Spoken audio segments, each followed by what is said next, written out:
എടിഎമ്മിൽ നിന്ന് പണത്തിന് പകരം ലഭിച്ചത് പാമ്പിനെ. പണം പിൻവലിക്കാൻ കാർഡിട്ട സ്പെയിൻകാരനായ മധ്യവയസ്കനാണ് പ്രതീക്ഷിക്കാത്ത അതിഥിയെ കണ്ട് ഞെട്ടിത്തെറിച്ചത്.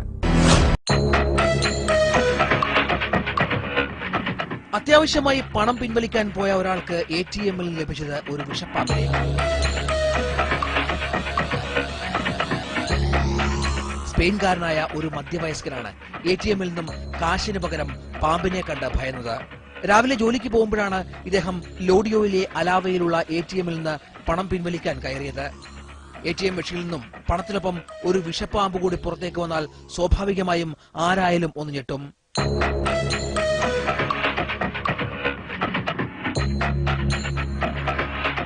ഇദ്ദേഹവും പരിഭ്രമിച്ചു. എങ്കിലും പാമ്പ് കടിയേൽക്കാതെ പണം കൈക്കലാക്കുന്നതിൽ വിജയിച്ചു. തുടർന്ന് ഇക്കാര്യം പോലീസ് വിളിച്ചറിയിക്കുകയും പോലീസും ബാങ്ക് ഉദ്യോഗസ്ഥരും ചേർന്ന് പാമ്പിനെ മെഷീനിൽ നിന്ന് പുറത്തെത്തിക്കുകയും ചെയ്തു. ഏതെങ്കിലും വിരുദ്ധർ തമാശയ്ക്കായി ഒപ്പിച്ച പണിയായിരിക്കുമെന്നാണ് അധികൃതരുടെ നിഗമനം. News desk, Asianet news.